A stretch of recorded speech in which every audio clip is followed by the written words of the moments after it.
Punya murder case, an 8 exclusive.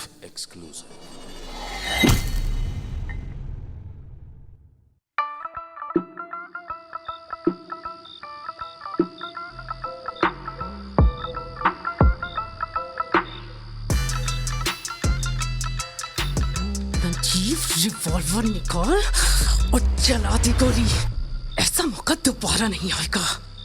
Sonia, कि ये सब जरूरी है कि मैं तो कहता हूँ कि आराम से बैठकर बातें करते हैं। तू पागल है क्या?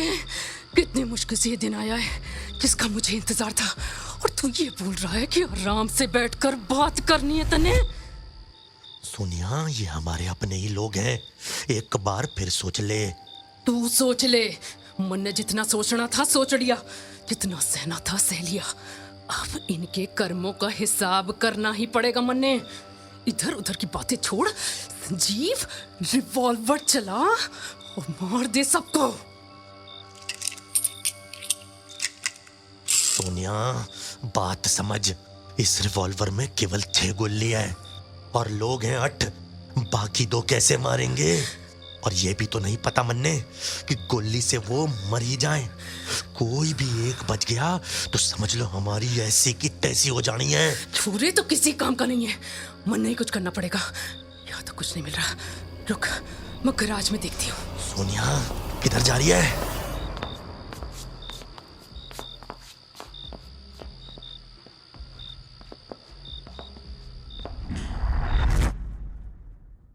जब सोनिया लोहे की रॉड को लेकर संजीव की तरफ आ गई तो एक पल को तो संजीव भी उसे देखकर डर गया।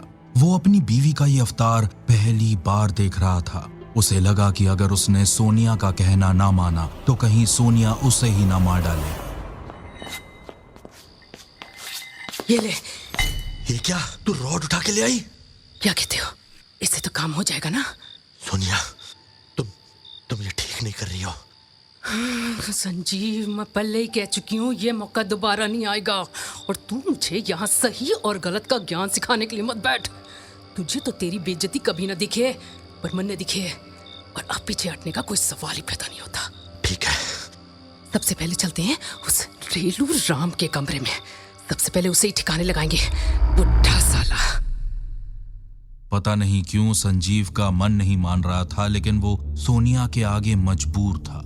सोनिया और संजीव पूर्व विधायक रेलू राम के कमरे में पहुंच जाते हैं। रेलू राम बेहोशी की हालत में सो रहे थे।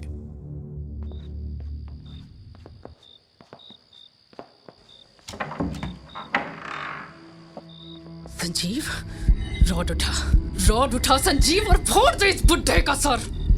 संजीव, रॉड उठा, मार। संजीव, एक बात याद रखना, अगर ये लोग बच गए ना तो तन्ने कभी ना बच पाएगा। रॉड उठा और मार दे पापा को। आखिर सोनिया ने बेड पर लेटे पूर्व विधायक रेलू राम को पापा कहकर क्यों पुकारा?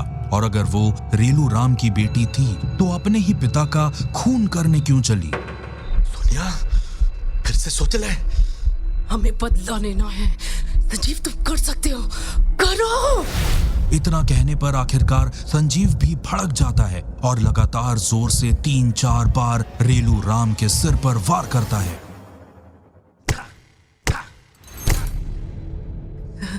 शाबाश संजीव, कर लिया हमने, कर लिया। बताइयो, बुढ़ा हमारे लिए जमीन ना बेच रहा था। हाँ, अब तो ये बेचारा जमीन बेचने के लिए जिंदा भी नहीं रहा।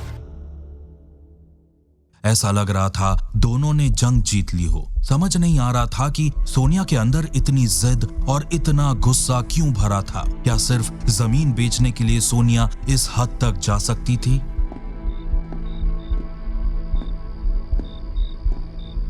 इसके बाद दोनों दूसरे रूम में गए।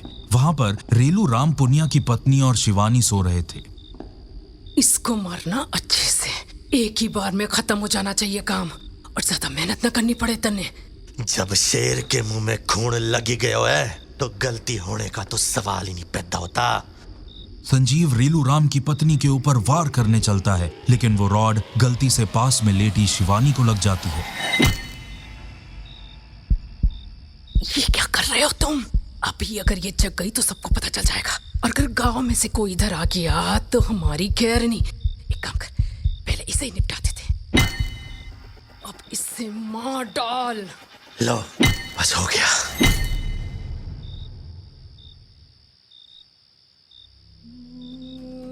आखिर क्या हुआ इसके आगे?